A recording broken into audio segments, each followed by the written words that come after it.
नमस्कार, आप देख रहे हैं भारत 24। मैं हूं आपके साथ पूजा यादव। आज हैदराबाद मुक्ति दिवस है। केंद्रीय गृह मंत्री अमित शाह आज हैदराबाद लिबरेशन डे कार्यक्रम में शामिल हुए। यहां के परेड ग्राउंड में कार्यक्रम का आयोजन हुआ।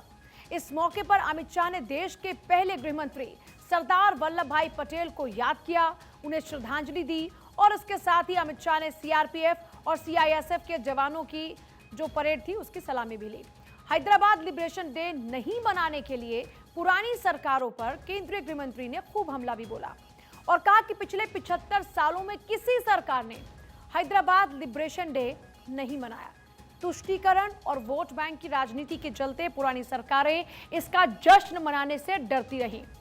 सितंबर 1948 इतिहास का वो दिन है जब हैदराबाद के निजाम का घमंड चूर चूर हो गया था, चकनाचूर हो गया था और महज 5 दिन में निजाम को मजबूरन हैदराबाद रियासत की भारत में विलय के लिए मानना पड़ा था। ऐसे में आज आपको हैदराबाद फतह के वो 5 दिन के बारे में बताते हैं।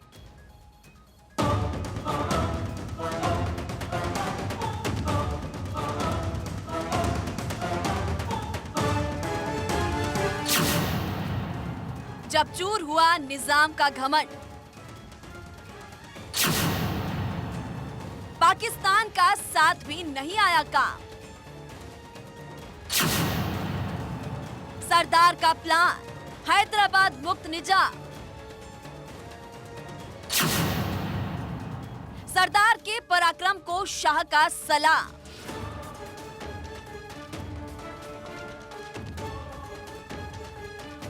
भारतीय इतिहास में आज का दिन काफी अहम है।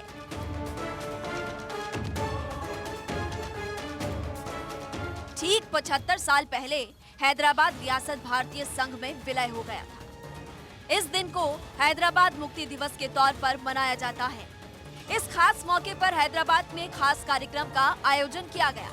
परेड ग्राउंड में हुए कार्यक्रम में केंद्रीय गृह मंत्री अमित शाह ने शिरकत की।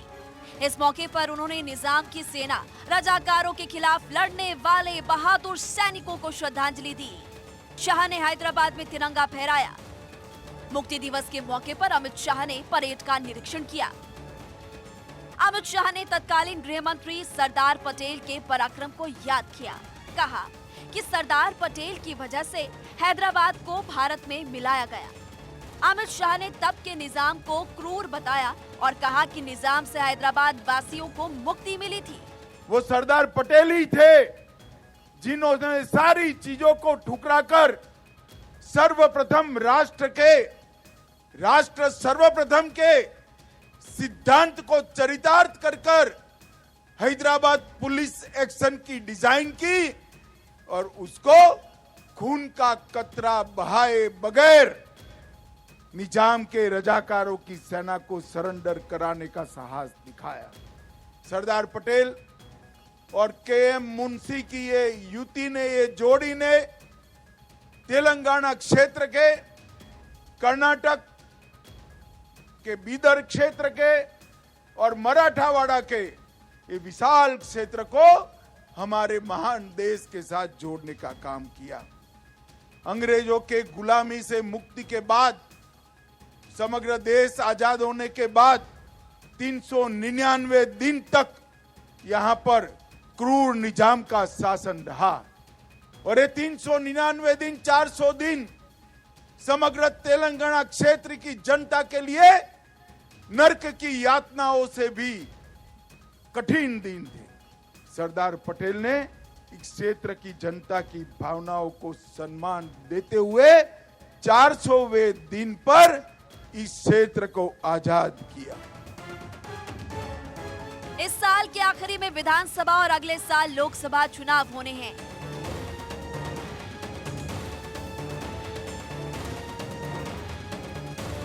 ऐसे में मुक्ति दिवस कार्यक्रम के जरिए बीजेपी फुल एक्शन में है। अमित शाह ने विपक्ष को आड़े हाथों लिया और तुष्टीकरण की सियासत करने का आरोप लगाया। Bureau report, Bharat 24। 75 साल तक देश की किसी सरकार ने इस महान दिन को, इसकी ऐतिहासिक स्मृति को हमारी युवा पीढ़ी को याद कराने के लिए कार्यक्रम की रचना नहीं। तुष्टीकरण की नीति के कारण हमेशा वो डरते रहे और तेलंगाना मुक्ति दिन मनाने की सिलसिला नहीं।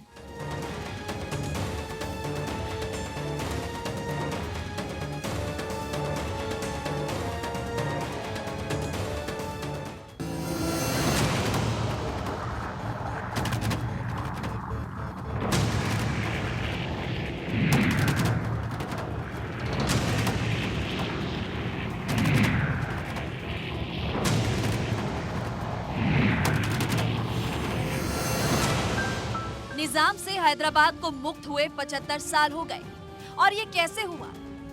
किस तरह से निजाम की सेना और रजाकारों के खिलाफ बहादुर सैनिकों ने लड़ाई लड़ी? कैसे निजाम से हैदराबाद को मुक्त कराया गया? इसके बारे में आपको तफसील से समझाते हैं। 13 सितंबर 1948 सुबह 4 बजे भारतीय सेना की 4 टुकड़ियां हैदराबाद के 4 इलाकों से दाखिल हो रही थी। आदिलाबाद, जालना, सोलापुर और विजयवाड़ा से भारतीय सेना घुसी। भारत की आजादी के 1 साल 29 दिन बाद ये भारतीय सेना का सबसे बड़ा ऑपरेशन था। दरअसल हैदराबाद के तत्कालीन निजाम मीर उस्मान अली खान अलग मुस्लिम देशों के मंसूबे पाल रखे थे। वो पाकिस्तान की दिखाई राह पर चलना चाहता था। सरदार पटेल ने हैदराबाद के निजाम के मंसूबों को भांप लिया था और सरदार पटेल ने बिना वक्त गंवाए प्लानिंग की और निजाम के सपने को चकनाचूर कर दिया।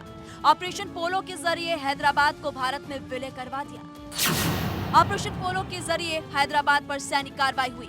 13 से लेकर 17 सितंबर तक ऑपरेशन चला। गुप्त तरीके से हैदराबाद पर कार्रवाई चली। 17 सितंबर को भारत में हैदराबाद का विलय हुआ। 1948 में आज ही के दिन हैदराबाद रियासत का हिंदुस्तान में विलय हुआ था।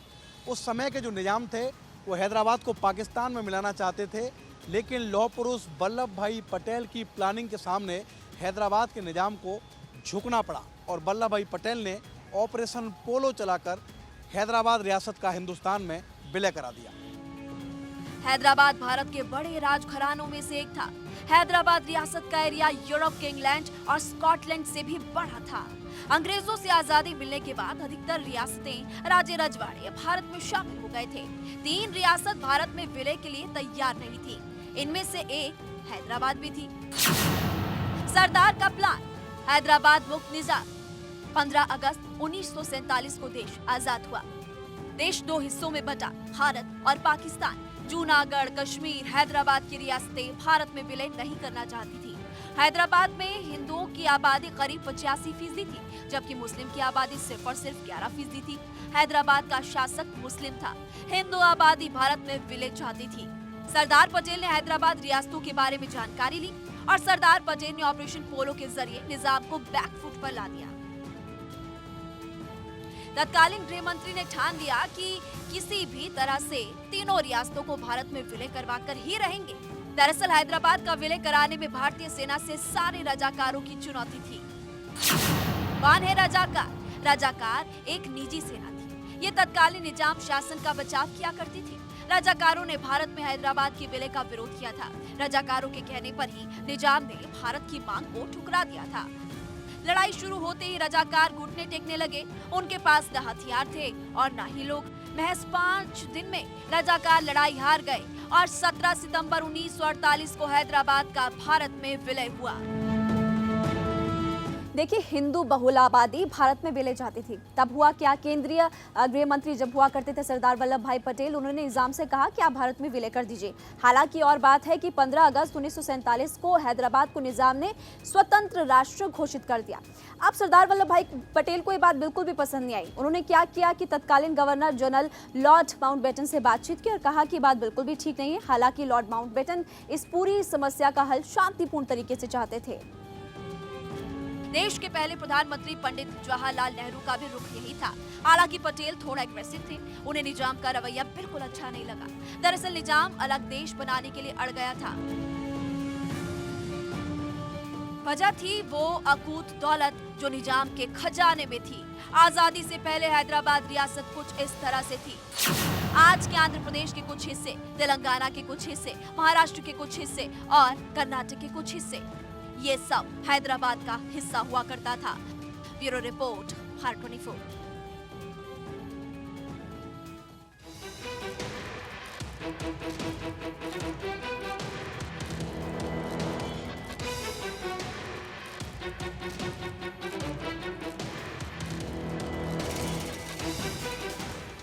हैदराबाद हिंदुस्तान का सबसे बड़ा रियासत था जिस पर सबकी नजर रहती थी। इसी दौरान निजाम की पाकिस्तान से करीबी लगातार बढ़ रही थी। यही वजह है कि निजाम बिल्कुल भी नहीं चाहता था कि भारत में हैदराबाद का विलय हो। के.एम. मुंशी की किताब the end of the era में लिखा है कि मोहम्मद अली जिन्ना से भी निजाम ने संपर्क साधा था। उनकी मंशा जानने की कोशिश थी कि क्या वो भारत के खिलाफ हैदराबाद का समर्थन करेंगे।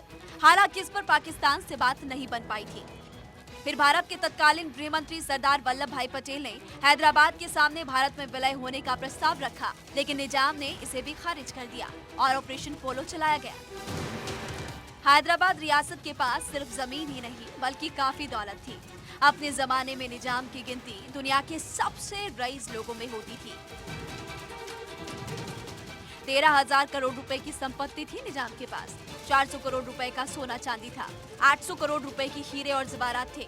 400 करोड़ रुपए का बेशकीमती हीरा, 185 कैरेट का नीले रंग का हीरा था और हीरे की गोल्ड बॉल भी थी। ये दावा और कोई नहीं बल्कि टाइम मैगजीन ने किया। 22 फरवरी 1937 के अंक में टाइम मैगजीन ने निजाम की तस्वीर कवर पेज पर छापी और शीर्षक लिखा था कि दुनिया का सबसे अमीर व्यक्ति। निजाम जितना अमीर था उतना ही कंजूस। दीवान जर्मनी दास ने भी अपनी मशहूर किताब महाराजा में लिखा कि जब भी वो किसी को अपने यहाँ पर बुलाते थे उनको बहुत कम खाना परोसा जाता था। चाय पर सिर्फ 2 बिस्किट खाने के लिए दिए जाते थे, एक उनके लिए और दूसरा मेहमान के लिए। और अगर मेहमानों की संख्या ज्यादा होती तो उसी अनुपात में बिस्किट्स की संख्या बढ़ा दी जाती थी। जब भी निजाम को उनके जानने वाले अमेरिकी, ब्रिटिश या तुर्क सिगरेट पीने के लिए ऑफर करते थे तो वो एक के बजाय सिगरेट के पैकेट से 5-4 सिगरेट निकाल कर अपने सिगरेट केस में रख लिया करते थे। और उनकी अपनी सिगरेट सस्ती 4 मीनार हुआ करती थी, जिसका उस जमाने में 10 सिगरेटों का पैकेट 12 पैसे में आया करता था। 17 सितंबर 1948 से पहले निजाम की तूती बोलती थी, लेकिन ऑपरेशन पोलो के बाद निजाम महज आम शख्स की तरह हो गया। अब सवाल ये उठता है कि सरदार पटेल के इस ऑपरेशन पोलो को आखिर ऑपरेशन पोलो नाम क्यों दिया गया? हैदराबाद में दुनिया में सबसे ज्यादा पोलो मैदान थे। हैदराबाद में 17 पोलो मैदान थे। ऑपरेशन पोलो से पहले हैदराबाद में रजाकारों ने जमकर हंगामा किया, कत्लेआम मचा दिया। हैदराबाद के ग्रामीण इलाकों में रजाकार ने हमले किए। हिंदू बहुल इलाकों में लूट, हत्या और रेप के मामले। 22 मई 1948 को गंगापुर स्टेशन पर हमला हुआ। मद्रास से बॉम्बे जा रही ट्रेन पर रजाकारों ने भी हमला किया। निजाम का नाम उस दौर में हिज एक्सल्टेड हाइनेस के तौर पर लिया जाता था। इसका मतलब था पद में बेहद ऊंचा शख्स। ऑपरेशन पोलो के बाद 1949 के फरवरी में सरदार पटेल जब हैदराबाद पहुंचे तब निजाम भी वहां पहुंचे थे। विमान की खिड़की से निजाम को देखकर सरदार पटेल ने अपने सचिव से कहा था, so his exhausted highness here, यानी थका हारा निजाम यहीं पर है। Bureau report, Bharat 24।